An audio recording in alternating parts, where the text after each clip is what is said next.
The British and Irish Lions will look to bounce back from their surprise defeat to Argentina with their summer tour now in Australia, where they'll face the Western Force tomorrow. Let's head to Perth now and join our reporter Ellie Roper. Ellie, good morning to you. Well, it's probably good evening to you right now. Not the result Andy Farrell's side would have wanted last time out against Argentina. So just how important is it that they respond to that defeat tomorrow against Western Force? Well, he is absolutely going to want to see a response. Speaking post-match, he said they were hungrier than us, and that is just not acceptable. He said, we'll go away, we'll take the learnings, and maybe then we'll see what we stand for. Well, this is where we're going to find out. We are pitchside, as you'll see, at the Optus Stadium in Perth. This is where it's all going to happen tomorrow night. We've been watching the team train this morning. We can bring you some pictures now of Bill the Lion, who was here to watch on Henry Pollock making his Lions debut in Dublin in that Argentina fixture. He is the youngest player on this tour, which means he is in charge of Bill the Lion. He has to take this thing everywhere. It is constantly on his shoulders, under his arm, round his neck.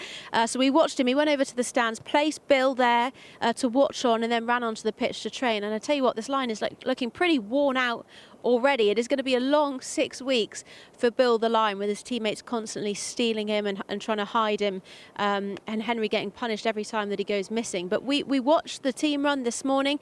We're told by the coaches there's a full bill of health. Matt Canson, we did notice, did not take part in the captain's run this morning, but we're told that's just a case of managing him, and that he's absolutely fine and good to go for tomorrow. But 9 debutants tomorrow, 5 of those in the starting 15, and of course a new captain. So it's all changed for tomorrow. Yeah, Ellie, you mentioned a new captain. It's going to be a big day for Dan Sheehan, isn't it? I know, what a day for him. He seems completely unfazed by the whole thing, though. I can tell you that. We caught up with him earlier in the week. He is so relaxed, so just unfazed by being given the captaincy by Andy Farrell. And Andy said to me, well, now you can see why I've picked him. It was only yesterday that he called home to his family in Ireland to let them know that he's been asked to lead the side this weekend, and he'd known for a few days by that point. Andy Farrell has a lot of experienced players to choose from. Finn Russell, we've been watching practicing his kicking. He's led his country, led Scotland. We've got Tyg Furlong, who, well, this is his 3rd Lions tour.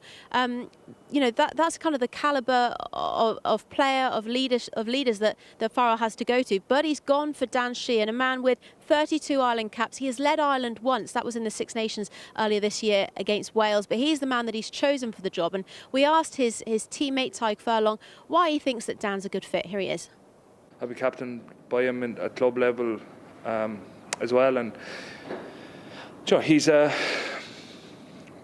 suppose knowing Dan, he doesn't overthink it a whole lot, and he always plays well, and I think he takes to it, and I think he has the respect to the group, and I think he he talks amongst the group very well. So I'm delighted for him as a friend and a teammate. Yeah, I think not overthinking it is fair to say. They're pretty excited, though. As I say, we've seen them out on the pitch, 9 debutants.